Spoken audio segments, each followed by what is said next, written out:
Hi, welcome to the March Tarot Forecast. So today's reading is all about what energies do we have that we're leaving behind?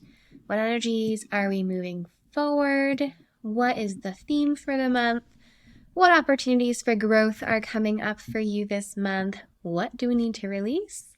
What challenges are coming up this month? And some advice on how to move through them. So let's get started. Go ahead and if you're in a good place, take a nice deep breath in for me. And exhale out. Good. Now please set your intention for what it is that you would like to receive today from these cards, from this collective reading for March of 2024. And at this time, I'll just invite in my guides, my team in spirit, and my loved ones to help me bring through messages that are most relevant for the collective today. And let's get started.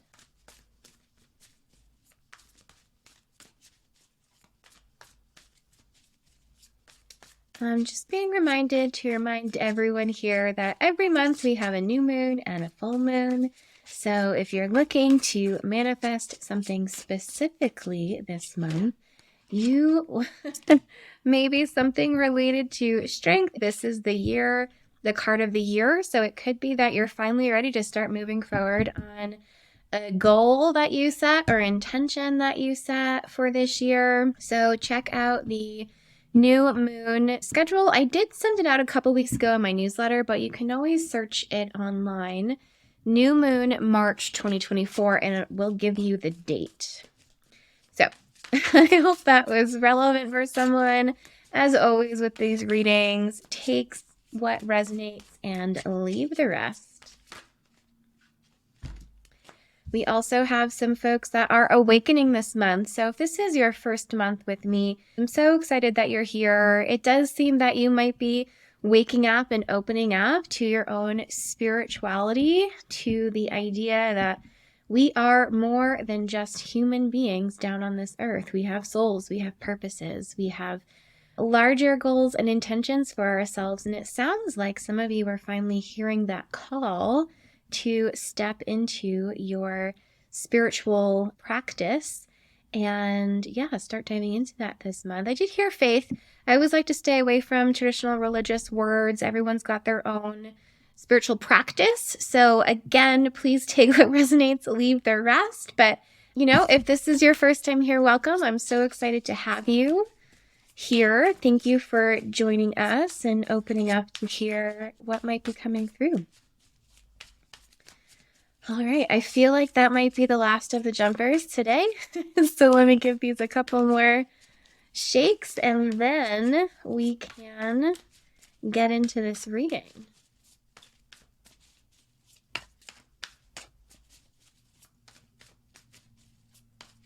If you haven't heard, I have a new audio private podcast just for the folks who subscribe to it. So if that's of interest to you, this will also be available in a audio-only format on my private podcast. Okay. All right, let's get started. What energy are we leaving behind this month? Wheel of Fortune. Okay, so it's a tough one because the Wheel of Fortune in the upright is all about kind of things that were happening, good things that were happening. It usually means good luck. So it sounds like a lot of you may have, completed a particular cycle this month. It maybe brought something to fruition. You got to a certain milestone on a project. And now you're kind of just ready for something new. It actually might have been a really good month for many of you. Maybe lots of good things were coming through, which I love to hear. And they're just bringing my attention to all these different pieces of the puzzle here. So I feel like this is definitely something that applies to many of you in different areas of different projects that you've been working on, and also this snake. So for me, this is a very personal symbology I'm going to give you right now, but for me, snakes always mean change and transformation. So it sounds like you have gone through the change and transformation that you have needed to. And you've kind of come out the other side. It looks like it went smoothly for you. But just remember, what comes up must come down, right? We can't always stay up in the clouds on this high note all the time. So let's go and move forward and see, what are we moving towards this month? Yeah. Okay. That's okay. We've got the Four of Cups here. And just know that the Four of Cups isn't a bad card by any means, but there is some resistance coming through. So I always like to look at this card as when you are manifesting something and you have something really specific in your mind, which is what I always advise you to do, is to be very clear on what it is that you want. But sometimes we actually don't get what we want or we change our mind about what we want. And so the universe is providing you with something. So there is an opportunity here for you to continue to move forward, but it's not going to look like the way that you thought it was going to. So again, like as we're on this high and things are moving super well, it's going to kind of feel like a stop in the process, almost like halt, don't move forward. But it's not that there's not things available to you to keep moving forward. What's happening is that you're just not necessarily open to what is being provided to you as the opportunity. So just remember, as one door shuts, another door opens. And so look for the window, okay? So forget about the door. If the door is shut and it's not opening again, like that's okay, walk away. What you need to be doing is looking for that window, and it's going to be like back in the far corner, and like kind of like something that you overlooked or that you missed. So keep your eyes open. The Four of Cups has this tree, and this always looks like a little eye that's kind of watching over the character and the hand with the cup coming out. And it's kind of like, keep your eyes open for the gifts that the universe is sending you, because they are sending you something. It's just, again, it's not going to be exactly what you asked for, or it's kind of like you changed your mind halfway through. So they're still going on they're still holding up their end of the bargain, if you will, but it's just that you no longer want that. And I'm hearing that it might be an unconscious block as well, that maybe you're just a little bit closed off to what is being presented to you. It could be like a timing situation. So just pay attention to that as well. If you've changed your mind, the universe is still coming through for you. It's just not exactly what you are looking for. So don't give up on your manifesting practice. Keep going. Keep making your wishes. Hence, that's why they were reminding us earlier in this video to absolutely take a look at the new moon schedule for March. The new moons have been falling like in the middle of the month, and they're 2 weeks after the full moon. And that is really when you want to make your new moon wishes. So if you are unsure, if you are unclear, if you are resisting, if you've changed your mind, just take a look mid-month, and it'll tell you when that new moon, when the new moon is, and that's really when you want to make your new intentions this month. What is the overall theme of the month? Page of Cups in reverse. Okay, so it's kind of like we've got some stifled creativity happening. So far we've got 2 Cups cards. Cups represents creativity. It represents our emotional life. So if you're in reverse, you may just be feeling, again, a little bit stuck, right? It's kind of the message that we got with the Four of Cups and the even with the Wheel of Fortune, where things were going really well, and now we're just kind of in this stalled position. So you are feeling a little bit blocked this month, feeling a little bit creatively blocked. The page, they're also messengers, so it's super possible that whatever is happening this month is going to come through someone else. So just take a look at that as well. This isn't something that you're doing on your own. This is going to be something you're doing with someone else. Yeah, we were pulling the Hierophant as kind of a clarifier here.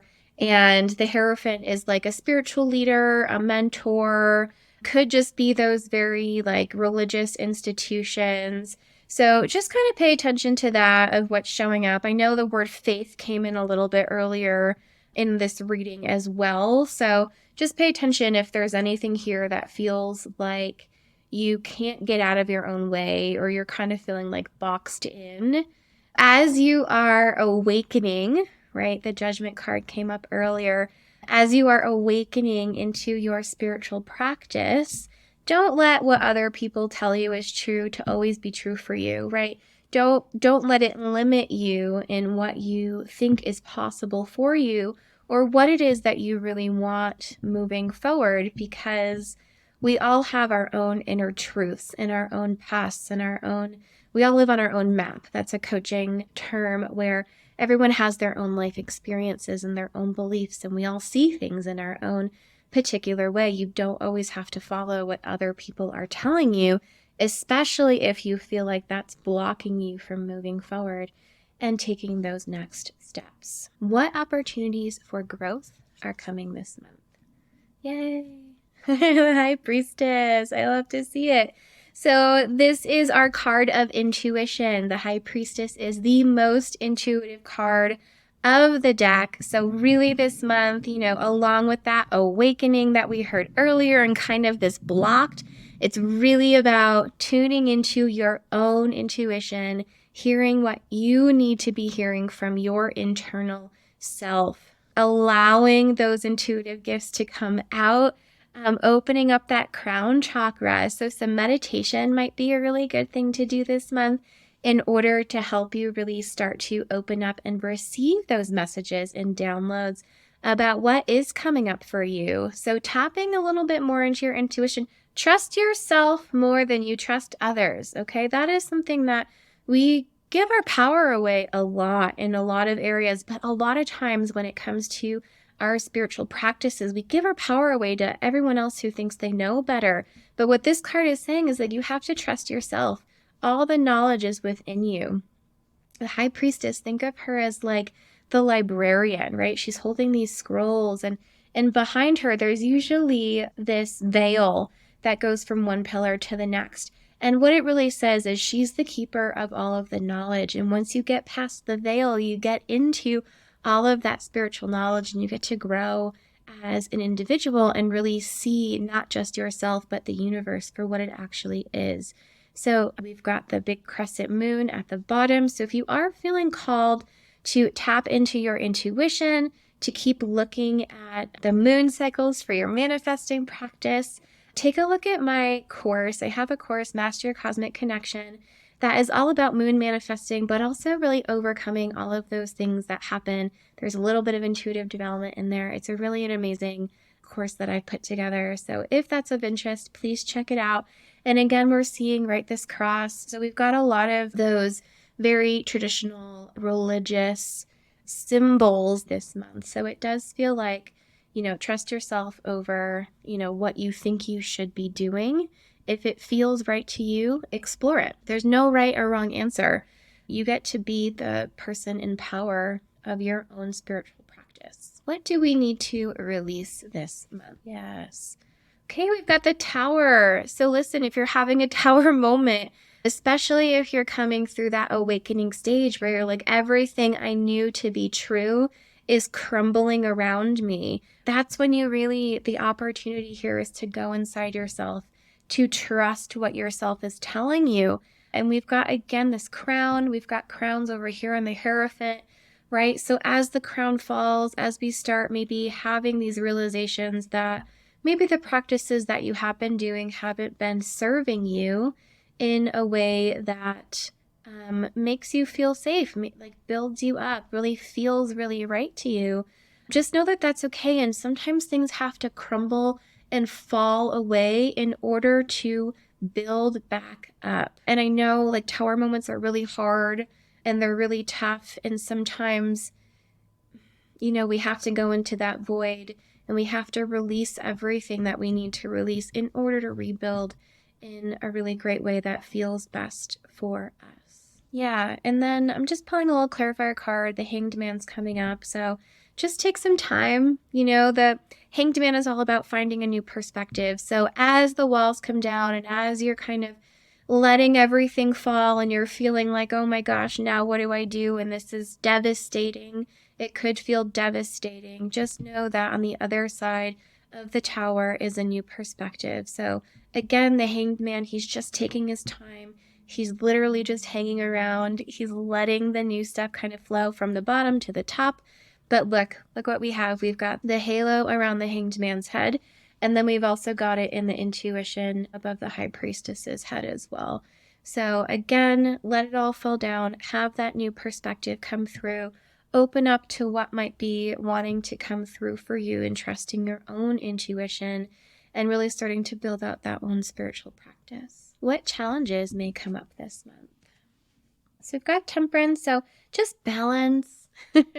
Just balance. You know, it's not about jumping in as things fall down around us with the Tower card. It's not always great to just jump right into the next thing. So take your time. Temperance, she's got 1 foot in the water, 1 foot safely on land, and she's just kind of exploring.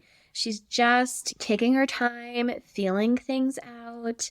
But notice again, we've got the angel wings here. So you're being guided. This isn't something you're doing on your own. So just trust that whatever is happening for you now is supposed to happen. The Temperance is also a card of soul purpose and life purpose. So just trust that whatever is coming up for you is meant for you and will help you get to where you need to be in the future. Okay, notice after this path in the back of the card, we've got another crown. So even though 1 crown is falling down, we've got another one coming, okay? But you just have to do it 1 step at a time. Slow and steady wins the race is what they're saying. So again, and you can see we've got this lovely little circle on the 3rd eye of the Temperance card, the angel in the center of it as well. So again, we've got that call to following your own intuition and using your own intuitive gifts. Any final advice? Yeah, Ace of Wands, new projects, new spiritual paths that are coming to you. Please don't worry. It's all leading you someplace. We always have to let the old fall down before we can allow the new to move in. And that is the path that's happening right now. And it's probably going to feel really hard. And just know that I am sending you all the love and light from my end. But look, wands are fire. They are life force. And an ace is all about that new energy that's coming to you. So just relax. You've got a lot of major arcana cards in this month coming up, which just means that it energetically, it might feel a little bit big and a little bit heavy. So try and keep it light if you can. Take care of yourself this month. Protect that life force, you know, whatever it is that gives you energy. I know I've been taking a lot of really long baths, like just like a nice detox bath in the water for me. My sun sign is a water sign, and so it really helps me kind of shed everything that I need to shed. And again, we've got water with the Temperance card here as well. So feel free to just try that practice or just like a nice long shower, whatever feels best for you. Might be helpful this month, but there's a lot of awakening happening here in this collective group. I am here to support you. Please let me know if you have any questions or concerns. I always have tarot readings available to get into the nitty-gritty of this with you if you have particular questions about your own journey. And as always, have a great month and let me know if this resonates with you in the comments. All right, bye.